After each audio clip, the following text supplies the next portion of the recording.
kó ní kó dà sí ọ̀nà tó tó bá ti kọ́ fẹ́ fọwọ́ láì sọ̀rọ̀ tó tẹ̀ pàdé wọn fi ṣe tó jẹ́ kó dáyọ̀ wà ló fẹ́ padà máa fi bá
Yes, ladies and gentlemen, exclusive from the Produce Bar. Thank you very much for joining. Gẹ́gẹ́ bí wọ́n ṣe sọ, pẹ̀lú àrí náà ẹ máa wo live lórí Facebook, lórí Instagram àti lórí YouTube. So gbogbo bá ṣe ń ṣe yẹn náà fún àǹfààní àwọn ẹlòmíì tó wà lókè òkun tí wọ́n ráyè láti wá. Wọ́n ṣe bá ti click lórí gbogbo bàbá ṣe ń ṣe ètò yẹn lọ, ẹ máa follow wa live. Lẹ́yìn náà lè máa wò láti bí tẹ́ bá ń wà bẹ́ẹ̀ bá dẹ̀ ṣe ń wò kẹ́ máa bá wa share ẹ ṣe. A kú ayẹyẹ ọjọ́ òní mà. àwa nìyẹn o. Ẹ jọ̀ọ́ ẹ jẹ́ káwọn aráalé kí wọ́n mọ̀ yìí àmọ́ kó dùn ní ẹ̀ẹ́gẹ́ ṣàìmọ̀ fọlọ́kọ gbogbo Akilẹ̀-Ìjẹ̀bú ló mọ̀ yìí ṣùgbọ́n ẹ jẹ́ kí àwọn tí wọ́n tún fẹ́ gbogbo Ogun State yes tó oníṣẹ́ àtúnfẹ́ kẹ́yìn gbọ̀ngàn kẹ́ introduce ara yín. Ẹ ṣe olóòtú ẹ ṣe mo dúpẹ́ ẹ kú àkàsí ìmúmalẹ̀ mo dúpẹ́ lọ́wọ́ yìí tẹ́ bá wa ṣe láìsí. Orúkọ mi ni Chief Mrs. Bio Hasan Ìyámọ̀dé Àwà Ìyámọ̀dé Ogun State lápapọ̀ aṣíwájú obìnrin ọlọ́jẹ̀ Nàìjíríà ọ̀fàṣì Ogun State chapter lápapọ̀ olóòtú Èrèlú gbogbo Akilẹ̀-Ìjẹ̀bú olóòtú Èrèlú Òṣùgbó gbogbo Akilẹ̀-Ìjẹ̀bú olóòtú Èrèlú Òṣùgbó gbogbo Àgọ́ Ìwòyè olóòtú Èrèlú Òdèṣùlùsì Àgọ́ Ìwòyè ọ̀tún Ìyálóde Kẹ́yẹ Awa-Ijebu. In fact oyè yìí ó pọ̀ gan adẹ̀dúpẹ́ gbogbo torí agbọ́n nípa ribiribi tẹ́sí ṣe ní Akilẹ̀-Ìjẹ̀bú gbogbo gẹ́gẹ́ bí abiyamọ fún gbogbo ọmọ tó wà ní gbogbo Akilẹ̀-Ìjẹ̀bú. Báwo nínú yín ṣe dùn sí ní èní yìí lórí ayẹyẹ. Inú mi dùn o, mo joyè, ọmọ mi ti bá mi joyè. Kékeré ni mo wà nígbà tí mo ti joyè. 20 something, for me tí wọ́n 30 years tí mo ti jẹ́ ìyá ọmọdé àwọn. Ó dẹ̀ tù mí lára, mo bímọ sórí oyè. Àwọn ọmọ tí mo bí sórí oyè wọ́n jẹ nǹkan gidi, wọ́n kọ́lé, wọ́n ra mọ́tò. Mo dẹ̀ tí mo pè ní tọmọ mi jẹ bàrẹ̀. Oyè ìyá ọmọdé àwọn àtẹ́mi jẹ́ ó tù mí lára o. Lóye tí mo jẹ ìyá ọmọdé ìlú ẹ̀wọ̀n, lóye oríṣiríṣi yọjú. Tí mo dẹ̀ ń jẹ, tí mo ń kọ́lé, tí mo ń ra mọ́tò, tí mo ń lókìkí. Ọpẹ́ lọ́wọ́ ìgbàrúmalẹ̀, mo dúpẹ́ lọ́wọ́ ewu. Mo dúpẹ́ lọ́wọ́ àṣà. Mo dúpẹ́ lọ́wọ́ àwọn tó nílẹ̀, mo dúpẹ́ lọ́wọ́ bàbá. Nítorí ìlú àwàdà wà yìí tí mo ti jẹ ìyá ọmọdé àwà. Tọ́mọ mi jẹ́ àtọ̀ àwà. Bàbá tó bí bàbá mi ló kọ́lu ẹ̀dùn níyì.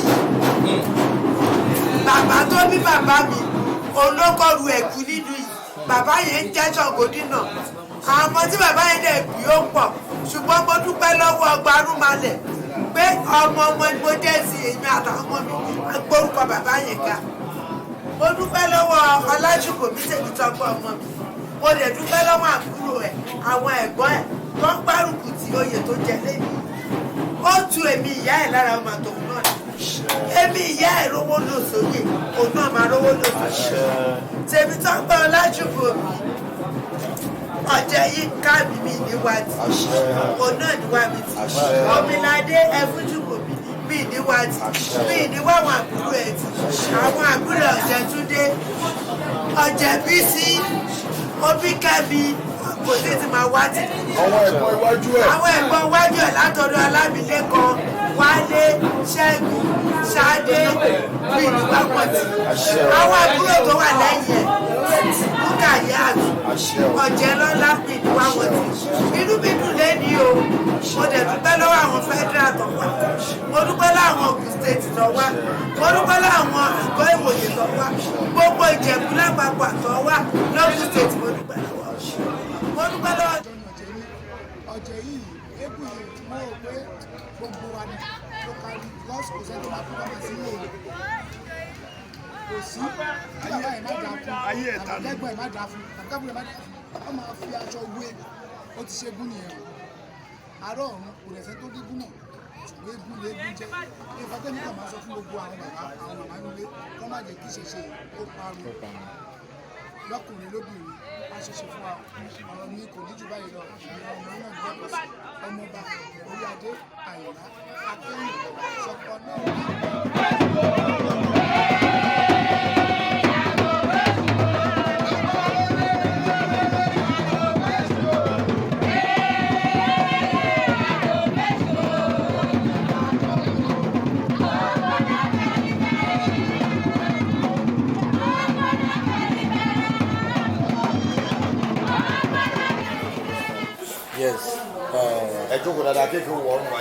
Bàbá olóyè ẹjọ́ sá ẹ jẹ́ kí àwọn aráalé kí wọ́n mọ̀ yín kí wọ́n dẹ̀ mọ oyè tẹ́ ẹ̀ ń jẹ ní ọjọ́ òní àti àwọn òkè ẹ jẹ́ ká mú ní ẹsẹsẹ ẹ jẹ́ kí wọ́n kọ́kọ́ mọ̀ yín pẹ̀lú oyè tí ẹ̀ ń jẹ náà.